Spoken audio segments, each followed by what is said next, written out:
Neat ಪರೀಕ್ಷೆಯ ಅಕ್ರಮದ ವಿರುದ್ಧ ಹೋರಾಟ ನಡೆಸುತ್ತಿರುವ ವಿರೋಧ ಪಕ್ಷದ ನಾಯಕ ರಾಹುಲ್ ಗಾಂಧಿಯವರ ಬಂಧನವನ್ನು ಖಂಡಿಸಿ ಕುಶಾಲನಗರ ಬ್ಲಾಕ್ ಕಾಂಗ್ರೆಸ್ ಸಮಿತಿ ವತಿಯಿಂದ ಕೇಂದ್ರ ಸರ್ಕಾರದ ವಿರುದ್ಧ ಪ್ರತಿಭಟನೆ ನಡೆಯಿತು. ನೀಟ್ನ ಪ್ರಶ್ನಪತ್ರಿಕೆಯ ನಿರಂತರ ಸೋರಿಕೆಯ ಅಕ್ರಮದ ನೈತಿಕ ಹೊಣೆ ಹೊತ್ತು ರಾಜೀನಾಮೆಗೆ ಆಗ್ರಹಿಸಿ ಆಂದೋಲನ ನಿರತ ವಿದ್ಯಾರ್ಥಿ ಹಾಗೂ ಪೋಷಕರ ವಿರುದ್ಧ ಪೈಶಾಚಿಕ ದಾಳಿ ನಡೆಸಿದ ಕೇಂದ್ರ ಸರ್ಕಾರದ ಕ್ರಮವನ್ನು ಖಂಡಿಸಿದ ಪ್ರತಿಭಟನಾಕಾರರು ನರೇಂದ್ರ ಮೋದಿ, ಅಮಿತ್ ಶಾ ವಿರುದ್ಧ ಧಿಕ್ಕಾರ ಕೂಗಿ ಶಿಕ್ಷಣ ಸಚಿವರ ರಾಜೀನಾಮೆಗೆ ಆಗ್ರಹಿಸಿದರು.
ಬಂಧನಕ್ಕೆ ಒಳಪಡಿಸಿರುವ ವಿದ್ಯಾರ್ಥಿಗಳ ಬಿಡುಗಡೆಗೆ ಆಗ್ರಹಿಸಿ ಮತ್ತು ಅವರ ಮೇಲೆ ಹೂಡಿರುವ ಮೊಕದ್ದಮೆಗಳನ್ನು ಕೈಬಿಡುವಂತೆ ಒತ್ತಾಯಿಸಿ ಘೋಷಣೆಗಳನ್ನು ಕೂಗಲಾಯಿತು.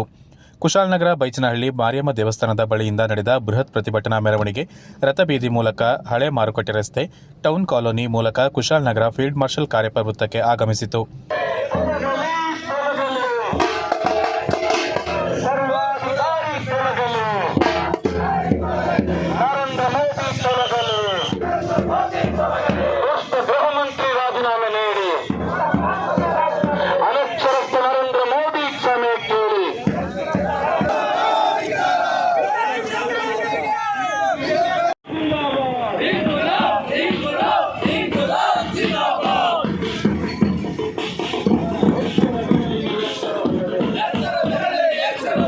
ಈ ಸಂದರ್ಭ ಮಾತನಾಡಿದ ಕೊಡಗು ಜಿಲ್ಲಾ ಕಾಂಗ್ರೆಸ್ ಅಧ್ಯಕ್ಷ ಧರ್ಮಜ ಉತ್ತಪ್ಪ, ದೇಶಾದ್ಯಂತ ಬಿಜೆಪಿ ಸರ್ಕಾರದ ವಿರುದ್ಧ ಜನತೆ ಆಕ್ರೋಶಭರಿತರಾಗಿದ್ದಾರೆ.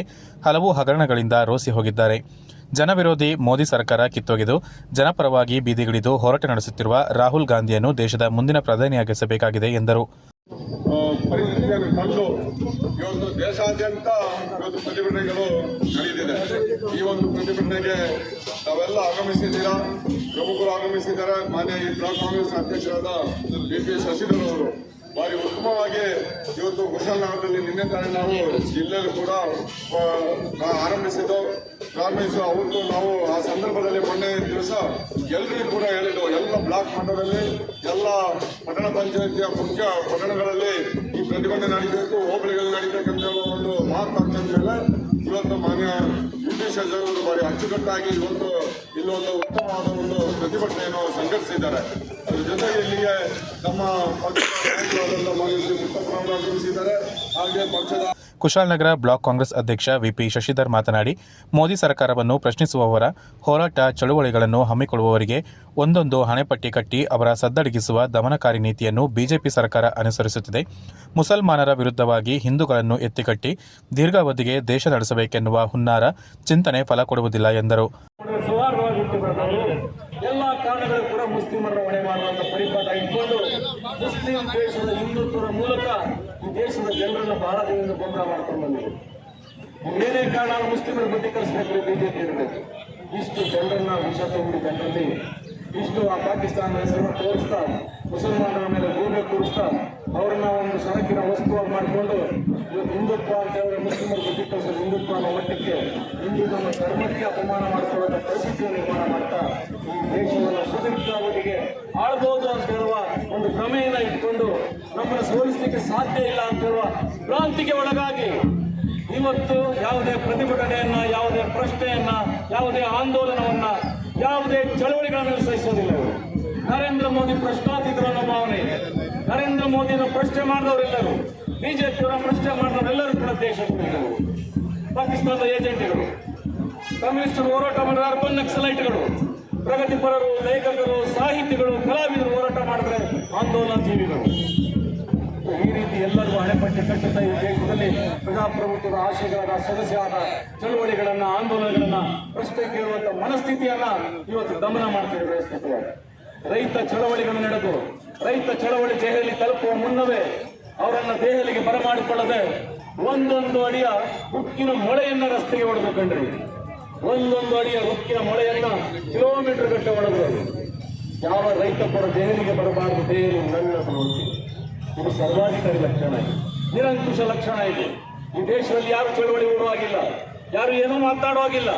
ವಿದ್ಯಾರ್ಥಿಗಳು 21 ಜನ ಆತ್ಮಹತ್ಯೆ ಮಾಡ್ಕೊಳ್ತಾರೆ. ನೀಟ್ ಪರೀಕ್ಷೆ ಮತ್ತು ರಾಜ್ಯ ವ್ಯಾಪ್ತಿಯಲ್ಲಿ ನಡೀತಿತ್ತು. CET ಮೂಲಕ ಸುಸೂತ್ರವಾಗಿ ನಡೀತಾ ಇತ್ತು, ಬಹಳ ಗಾಂಭೀರ್ಯವಾಗಿ ಪವಿತ್ರವಾಗಿ ನಡೀತಿತ್ತು. ನಾನ್ ನಡೆಸ್ತೀನಿ ಅಂತೇಳಿ ನರೇಂದ್ರ ಮೋದಿ ತೆಗೆದುಕೊಂಡೋಗಿ ಸುದೀರ್ಘ 10 ವರ್ಷಗಳ 12 ವರ್ಷಗಳ ಅವಧಿಯಲ್ಲಿ 10 ಬಾರಿ ನಮ್ಮ ನಿರಂತರವಾಗಿ ನೀಟ್ ಪತ್ರಿಕೆ ಲೀಕ್ ಆಗಿದೆ. ಅತ್ಯಂತ ಪ್ರತಿಭಾನ್ವಿತ ವಿದ್ಯಾರ್ಥಿಗಳು ಅಧ್ಯಯನ ಮಾಡ್ತಿದ್ದಾರೆ, ಪರಿಶ್ರಮ ಮಾಡ್ತಿದ್ದಾರೆ, ಶ್ರದ್ಧೆ ಮಾಡ್ತಿದ್ದಾರೆ, ತಮ್ಮ ಬದುಕಿನ ಬಗ್ಗೆ ಕನಸು ಕಟ್ಕೊಂಡಿದ್ದಾರೆ. ಪೋಷಕರು ಸಾಲ ಸೋಲ ಮಾಡಿ ತಮ್ಮ ಒಡವೆಯನ್ನು ಅಡವಿಟ್ಟು, ಭೂಮಿಯನ್ನು ಅಡವಿಟ್ಟು ತನ್ನ ಮಗನ ಭವಿಷ್ಯಕ್ಕಾಗಿ ಒಂದಷ್ಟು ವರ್ಷಕ್ಕಾಗಿ ಇಟ್ಕೊಂಡಿದ್ದ ಹಣ ಎಲ್ಲವನ್ನು ಕೂಡ ಅಲ್ಲಿ ಪೋಲಾಗಿದೆ.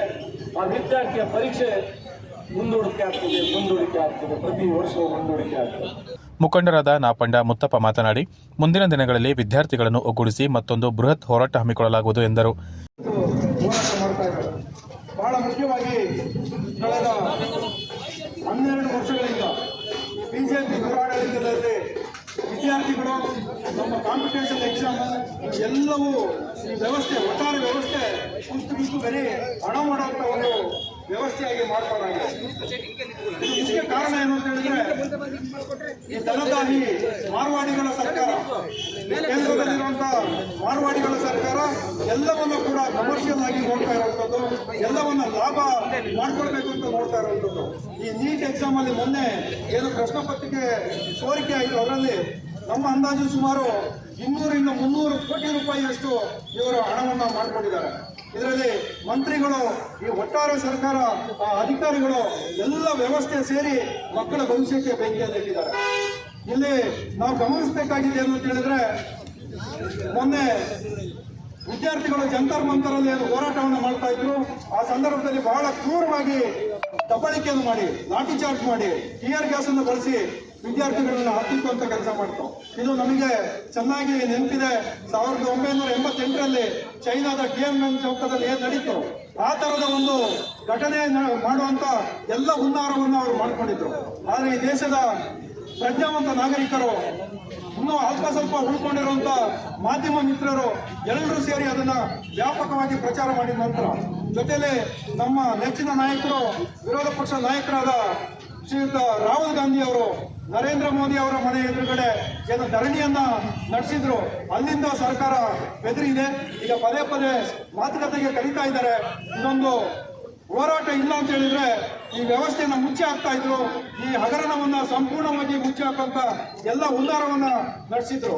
ಕೆಪಿಸಿಸಿ ಸಂಯೋಜಕ ನಟೇಶ್ ಗೌಡ, ಯುವ ಕಾಂಗ್ರೆಸ್ ಅಧ್ಯಕ್ಷ ಜಮ್ಮಡ ಸೋಮಣ್ಣ, ಎನ್ಎಸ್ಯುಐನ ಬಸವರಾಜು ಮಾತನಾಡಿದರು. ಪ್ರತಿಭಟನೆಯಲ್ಲಿ ಕಾಂಗ್ರೆಸ್ನ ವಿವಿಧ ಘಟಕ ಸಮಿತಿಗಳ ಪದಾಧಿಕಾರಿಗಳು, ಮಾಜಿ ಜನಪ್ರತಿನಿಧಿಗಳು, ಕಾರ್ಯಕರ್ತರು ಉಪಸ್ಥಿತರಿದ್ದರು.